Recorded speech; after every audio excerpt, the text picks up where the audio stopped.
All right, that's it for us. Thanks for coming.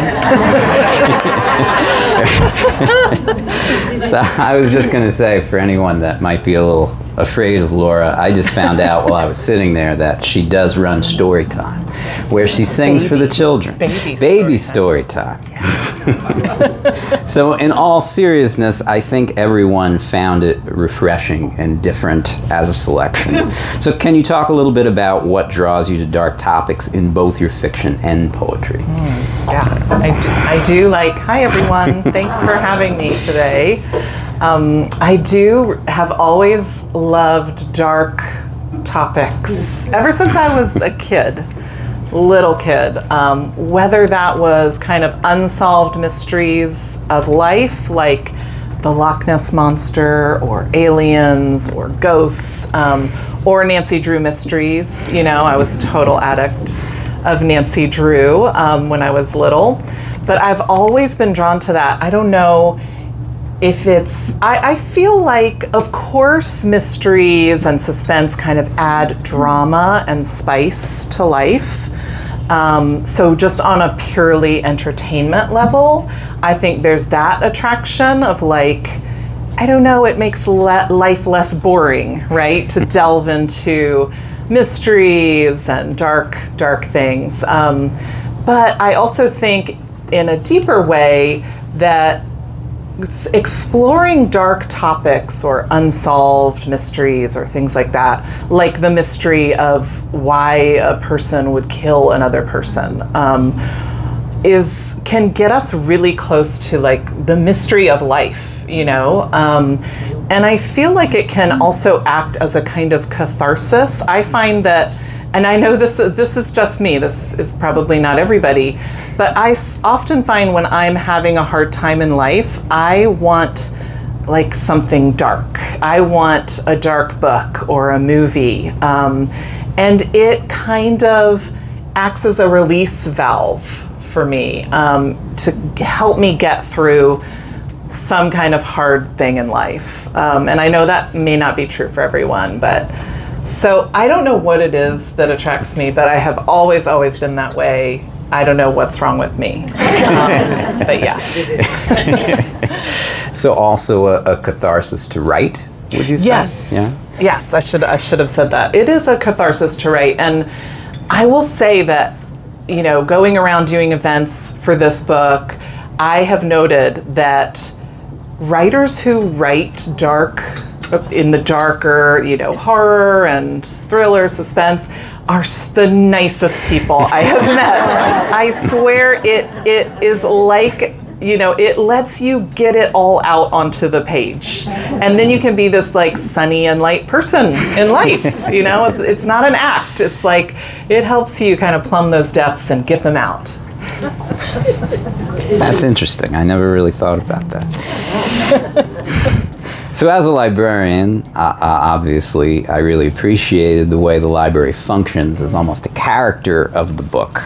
Can you talk about your process and decisions in using the library as a setting? Mm-hmm. Yes, absolutely. One of my favorite, hold on, I'm going to unwind this. Yeah, that's probably a good idea. You don't really need this, right? One of my favorite things to talk about with this book is the library setting. And I had started working at my local library part-time in 2020, or actually before 2020, but during COVID, you know, a lot of people were not coming into work. I wanted to go into work, and so I was there a lot more often than I had been, and so I had a lot more of the library during that time. And I worked the reference desk at the time, and I just started, and a lot of our business then was calls. You know, we had a lot of phone calls. And I just was so fascinated by the people I was talking to, the questions they had, and I started taking notes in a notebook. I'm not like Patricia, but like quick notes. And I didn't know what I was going to do with them. I thought I might even write an essay about libraries. But I was kind of recording the library and just not knowing what would come of it. But as anyone who has worked in a library or even visited a library knows, the library gives you this whole spectrum of human life. There are a lot of characters who come in and out.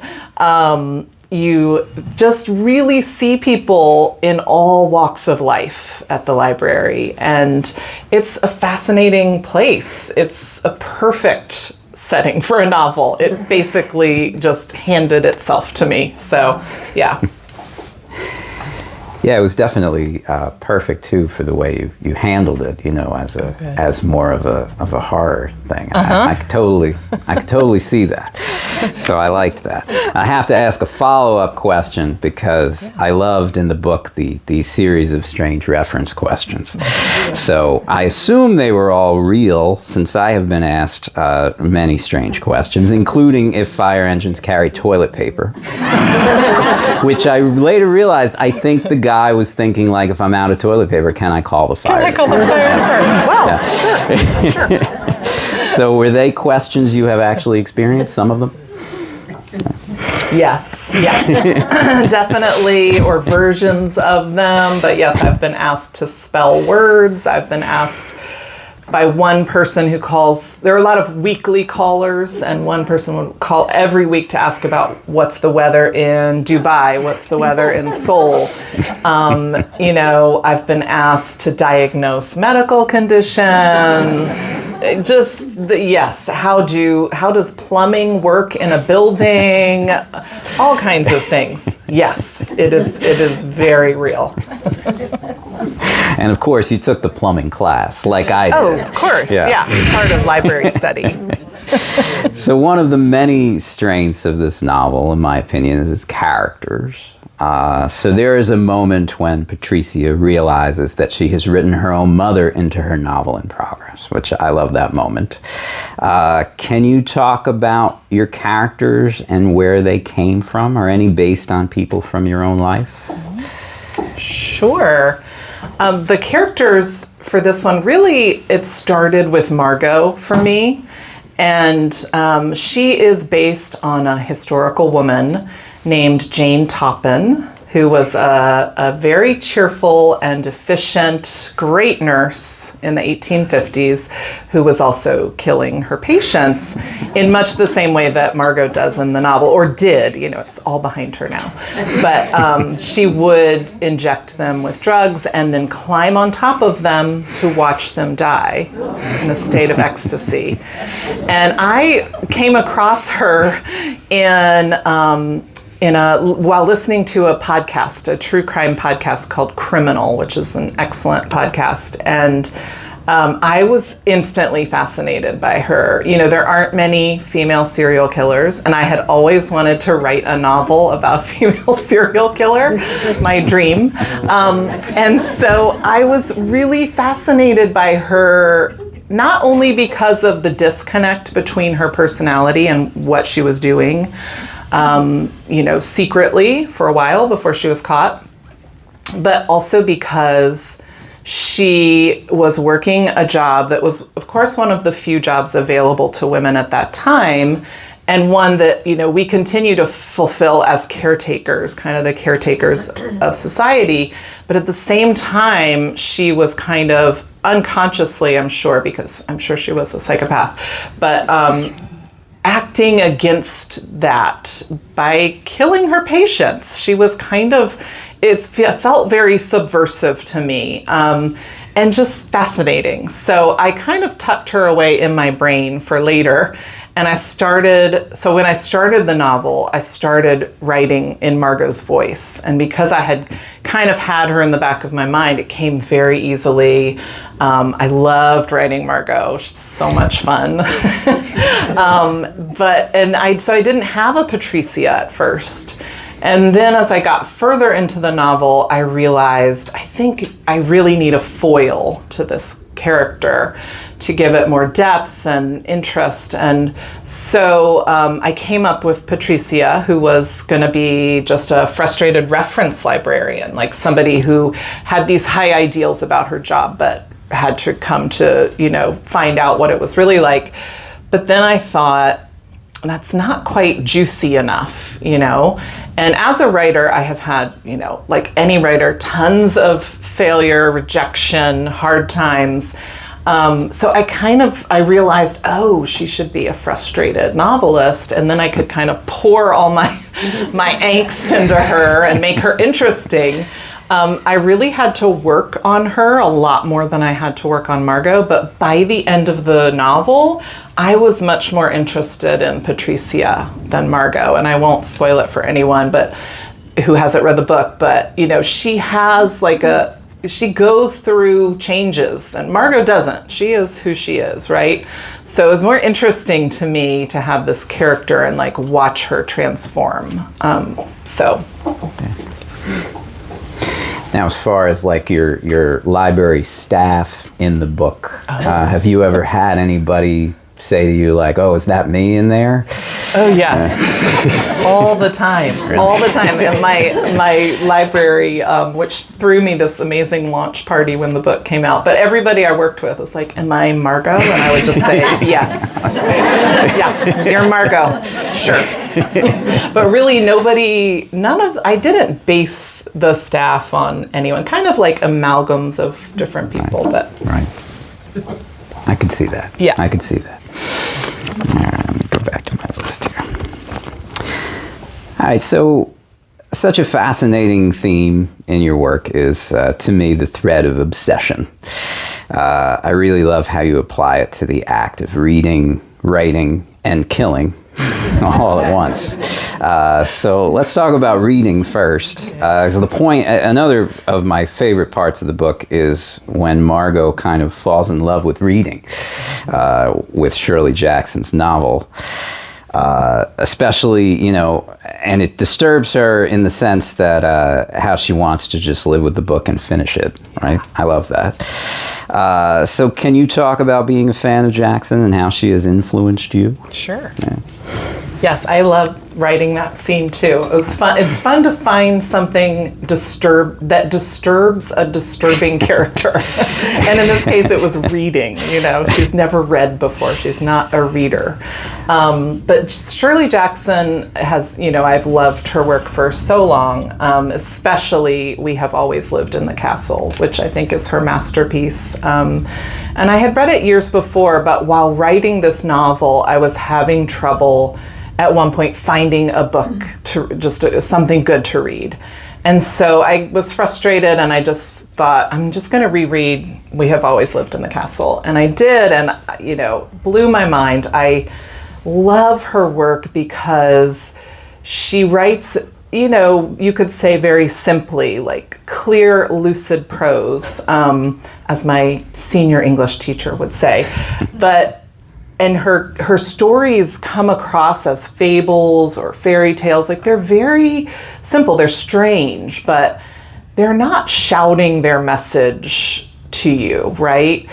But there's so much nuance and meaningfulness going on in the layers, in the depths of her novels. And so I aspire to that as a writer and just love her work so much. So it was really fun. Oh, so my whole point was I picked up the book, read it, loved it all over again, and thought, oh, I had kind of come to a point in Margot's story where I thought, what is she going to do now? And I think it was before I had come up with Patricia, and I thought, oh, I'll put the book in the book.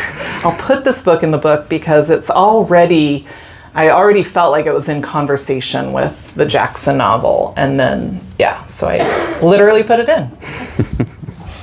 That was perfect, I thought. Can you talk about reading in your life? Are you still a big reader? Do you read contemporary and yes. older stuff too?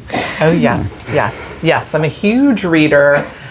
I, almost think of myself as a reader first, writer next. Or at least equal, but I read a lot of different genres, mostly contemporary fiction, and I would say like literary fiction. I do read some horror. Horror is kind of having a moment right now.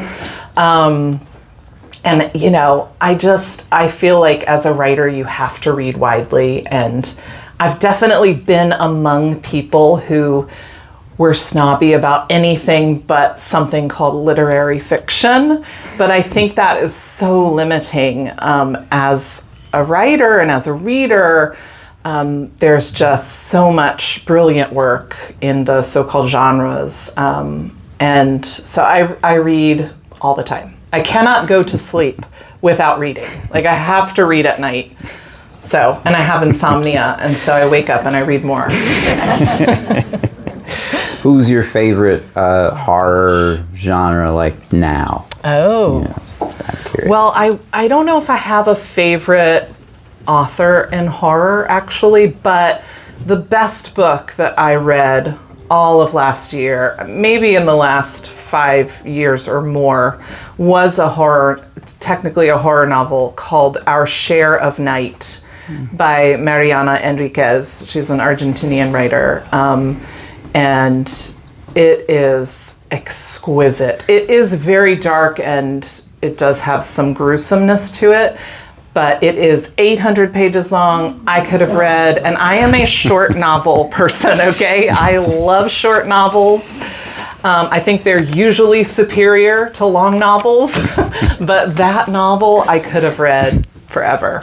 So, yeah. What's the longest you've ever read? Oh. You know? Maybe Ulysses, okay. James Joyce, years ago. Yeah. Right? Yeah. I never tried Ulysses, actually. So you really nailed the act of writing here too, in my opinion, as a writer. As Patricia explains, she's elated when writing is going well and completely devastated when it is not.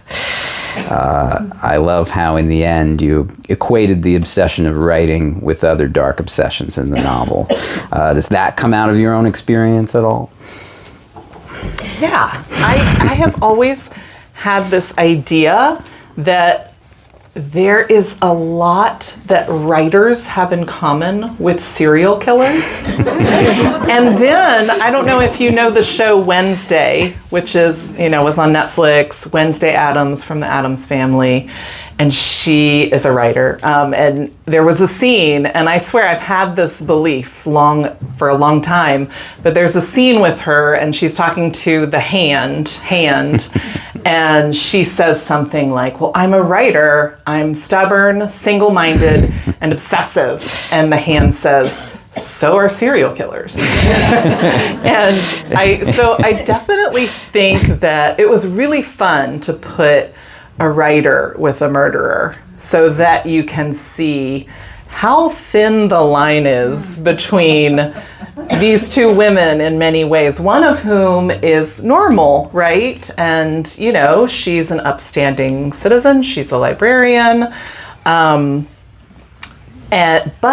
by, the end of the novel, the line between them grows blurry. And I do love to play with that. And most of my writing is kind of breaking down that line that we all like to have between us, the good people, right? We're all good people, and them, the bad people, right? So for me, it's fascinating to look at a character, take a character like Patricia or my first novel, Looker, the narrator, who is, like a normal person, and throw some circumstances their way, and maybe some emotional or psychological trouble, and see what happens. See how good you can really be in the face of, overwhelming circumstances.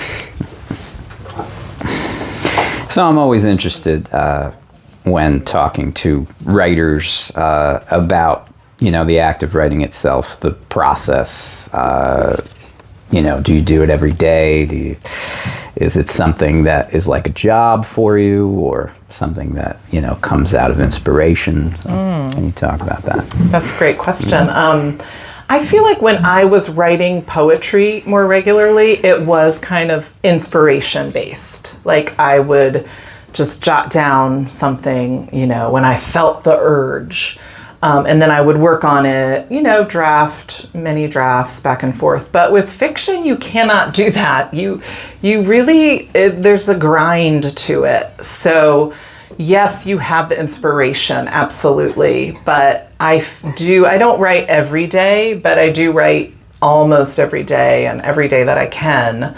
And I don't know, I kind of like the grind of it for some reason. There was a point in my life where I wanted to be doing more on the page with my writing than poetry was giving me, and that was the moment that I kind of pivoted to fiction. And it weirdly happened to be when my son was born, and I had the least amount of time to myself that I've ever had. But maybe it was kind of a subconscious holding on to my identity. But that was when I started to write fiction. Do you find you write more, morning, night? Morning. Okay. Yes. My brain is, right now, my brain is mush. Yeah, mornings are the best time for me to write. Yeah. Interesting. Same with poetry, would you say? No. Yeah, it would really just be like, riding the subway when I lived in New York, jot some notes down. It was a lot more, and I do miss that, kind of the impulsiveness of that. But I wouldn't save times for writing when I wrote poetry. Now, do you find, during writing a novel, do you get inspired to write poetry at all? Or is it just like a separate brain? I think that I think it's the same kind of creative energy that I have for poetry, and I pour it into prose. I don't have the brain space anymore for poetry. Sadly, I haven't written a poem in about 6 or 7 years because I only have so much creative juice, and so much time and energy. So it's all going into prose. Right. Yeah. Interesting. You definitely bring, poetic writing into your prose. Good. For sure. Thank you. Yeah. So how long did this book take from beginning to end for you to write? This one was, I think I drafted it, it was like a year from start to giving it to my agent, which is very short for me. But then, and I've said this while I've been touring with this book, oh gosh, I only spent a year writing this. And then I realized, it was during COVID. So, there were so fewer distractions. And I think that's why it was short. Usually I would say 2 to 3 years from start to finish is my usual. Okay. Would you say that COVID played any part in this at all? As far as your process during this particular book? I think so. It definitely fed into me honing in on the library, which was like my sole place of socializing and, outside of the home. The library was like, I felt like it saved me from a lot of loneliness and depression during that time. So definitely fed into it that way. And I do think the book is a lot about loneliness and connection in a way. So in an underground way, I think it did influence it. Interesting. So I am going to kind of spoil it for anybody that didn't read it. Yeah. Well, not totally, but I'll try to dance around it as best as I can. But I just want to talk about the ending because it's such a fine twist on what is expected. Okay, maybe skip that one. Just wait until you get there. Skip that one. We can do a different one. I don't want to ruin it. All right, let me just skip the bulk of that and say, do you think about at the end of this, do you think about where you see your characters in, say, 5 years, right? That's good. Yeah. Very safe way to say that. Right. I don't spend a lot of time thinking about it. And I won't answer that directly because it will also be a spoiler. But I will say I do love kind of ambiguous endings. And I think that's part of the poet in me. I do, when I am writing, I get to a point, at least this has happened, since I've been writing novels, which is not very long, but I get to a point where I have a vision almost, or an image of the very ending, like the final scene of the book. And then I latch onto that and I start writing toward it. And that happened for this book as well. So for those of you who've read it, the very last scene, I just had to figure out how to get there, which, was sometimes very difficult and frustrating. But I knew I wanted to get there. And I do like to leave a bit of an open ending for readers to collaborate almost. And, that is not popular with everyone, with all fiction readers. But I love reading those kinds of endings that are a little bit little open-ended. And or it's the way I write them. So I don't think too much. I do have some ideas, but I won't say them. But, and I don't think about sequels too much either. Or actually, I'll take that. Was my next question. I know, sorry. You can say it. Do you think that you would ever revisit anything you wrote? I mean, I would never say never, but I don't love the idea of going back. I feel like by the time I'm finished with a book, I'm usually I already have an idea for the next one, and I just kind of like that forward movement.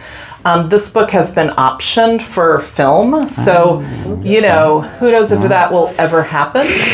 But if it does, maybe they'll take, that's fine with me for somebody else to take it and play with it. But I don't really want to do it. You got to have your dream cast, though. I know. Do you have your dream cast? Anybody that you could see being these characters? Oh, yeah.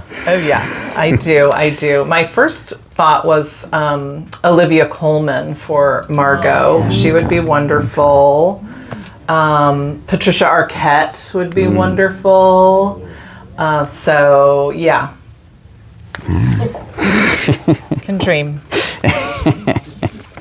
So, I know that you've done many of these interviews, especially within the last couple of years. Is there a question that you want to ask yourself that you've never been asked? So we did discuss this a bit at lunch, but yes, I would love to answer the question, why do you like having a day job as a writer?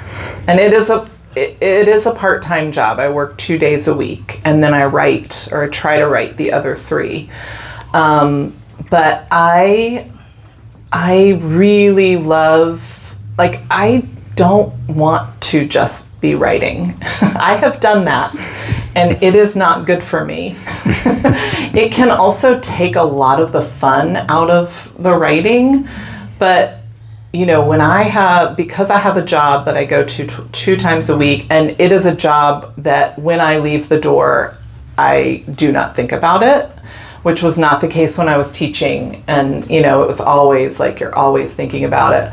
So I really appreciate that. But I love the back and forth between okay, now I'm really excited to go to work and catch up on the gossip with my work friends. And then back to, okay, I'm really happy to be by myself and working on this new book or this new idea. So I feel like it's a really productive back and forth for me.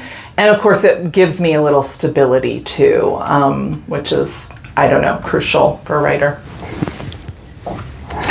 Now, since you're still in the library, do you get recognized there now? Or do you, as a follow-up to that, do you ever hear people discussing your book, even though they don't know you're you? Yes, both of those things have happened. It's really fun. Especially when I worked in the library where I wrote the book, or I didn't write it at work, but when I was working there, when I still worked at that library, yes, people would come over to the reference desk. A lot of times one of my coworkers would send them over to me, but, oh, that's Laura, she wrote the book, And yes, I have heard people discussing the book with like, the checkout clerk. So it's really fun. And now I've moved libraries. And that has happened less frequently. But I have a new book coming out next summer, so maybe it'll start again. Can you talk about the setting of your new book at all? Yeah, so it is actually set in the late 1960s. And it is very briefly it's called The Man. And it is about a woman who is a photographer, like an amateur photographer, but she's a housewife, married in her late 40s, 50s, and she is really good at taking photographs and doesn't really know it. She's kind of modeled on Vivian Mayer, if you've heard of her. She was a nanny photographer. She's called the nanny photographer. She worked as a nanny, and she was out with her Rolleiflex, like taking these incredible photos, including selfies. She invented the selfie, and she was not discovered until after she died. By a couple of young guys who found all these rolls of film at an estate sale and started putting the pictures up online, and it caused this furor. But so she's loosely based on her, and she is someone who's experienced trauma and extreme trauma in her childhood, and as she starts taking self-portraits like Vivian Mayer did in shop windows and stuff, and encouraged by a photography teacher of hers that she's taking a class with. And when she develops the film, she starts seeing this shadowy figure of a man in the background, only in her self-portraits and in every self-portrait she takes. So that's the start, and it gets darker from there. That's very creepy.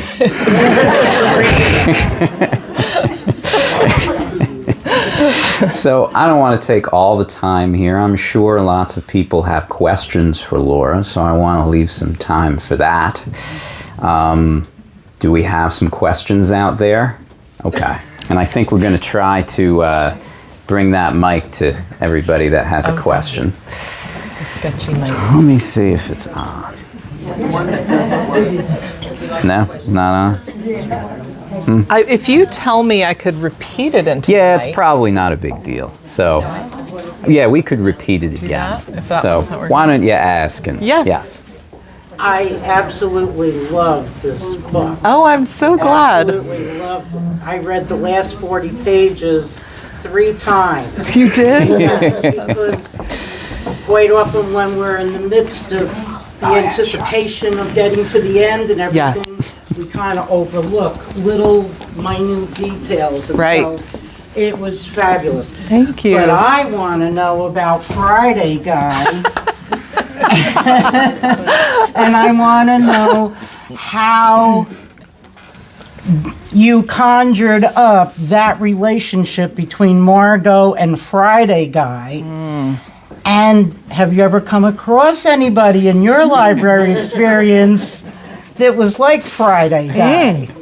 And now that you just revealed that it's in talks for a movie, who do you see acting as Oh my Friday gosh. Guy? I don't know. Oh my gosh, I don't know who would take that role. It would have to be kind of an unknown person, maybe, who would say, "Oh, okay, I'll be a Friday guy." Willem Dafoe. Oh yes, he William could do Dafoe. it. He could do it. Yeah, there are. I think there's a Friday Guy in every library. I have a good friend, who texted me about a year after the book came out, and he said, "Look, when I read the book, I thought it was so outlandish that there was a guy looking at pornography in the library, like the main floor of the library. But here I am," and he had a picture. He'd taken a picture. He was like, "Here I am at our local branch library, and there's a guy doing just that, so I apologize." So I never had direct contact with someone like that, but there was a guy at my old library who would regularly do that. And my old supervisor, who was she's like tough as nails, Albanian woman, she would march over there and just be like, what are you doing? You have to leave. People are complaining. And so that, I think that definitely inspired, that interaction between the two of them, like thinking about my boss a little bit and her kind of tough demeanor. But I never directly dealt with a Friday guy. Thankfully, I guess. Yeah, I've had my share of Friday guys. Always interesting. What else do we have? We have another Anyone question. else? Yes.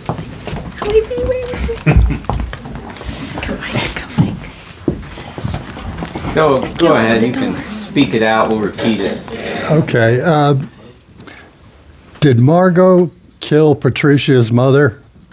The reason I ask that is because when Margot describes her first kill, there were ice cubes involved.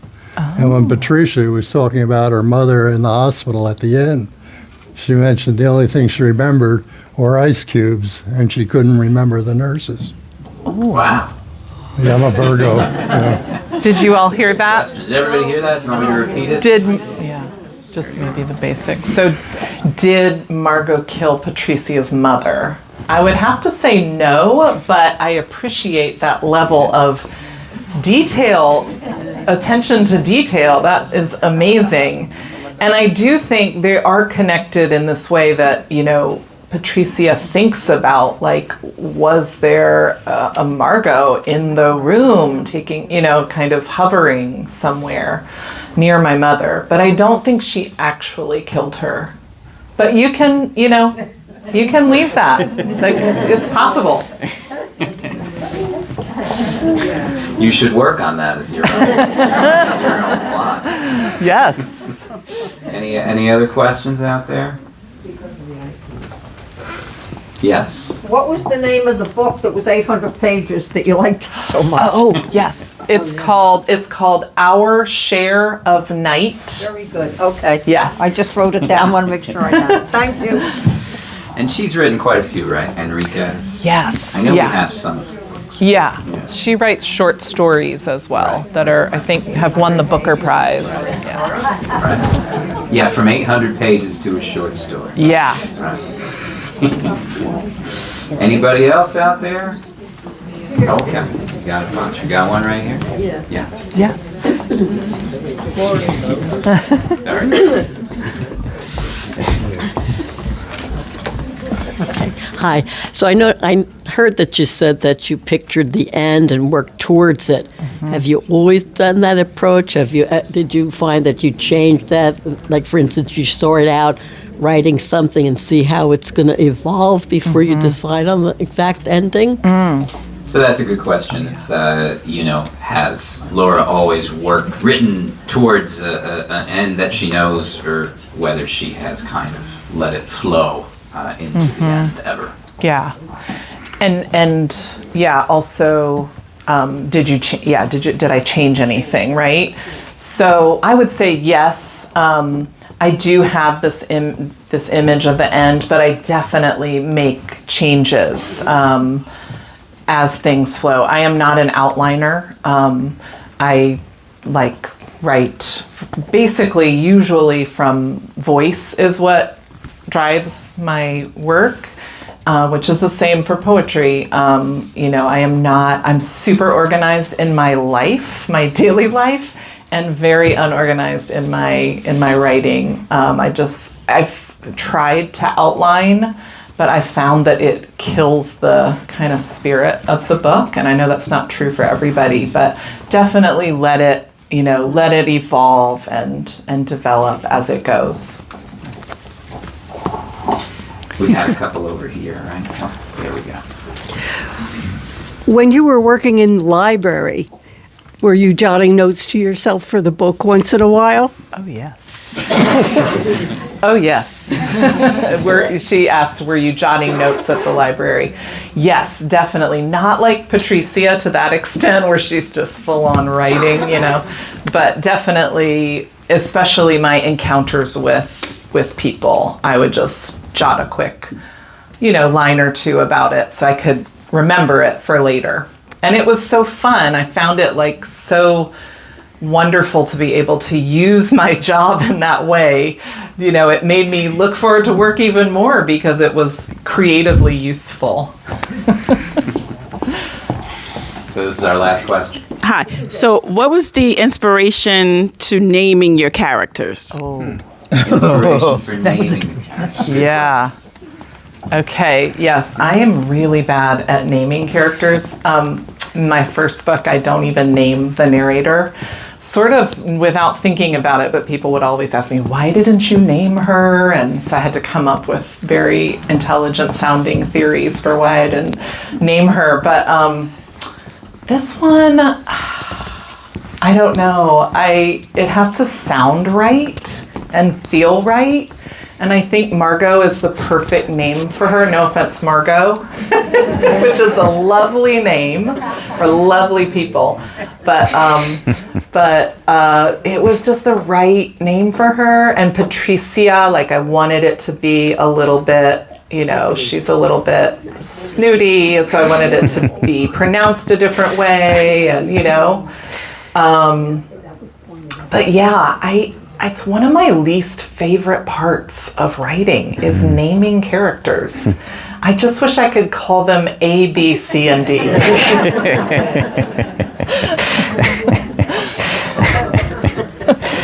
Okay, so I think we're out of time, but that was Yeah. great. I Thank really you. Thank you, enjoyed Josh. that. I hope everybody else enjoyed that.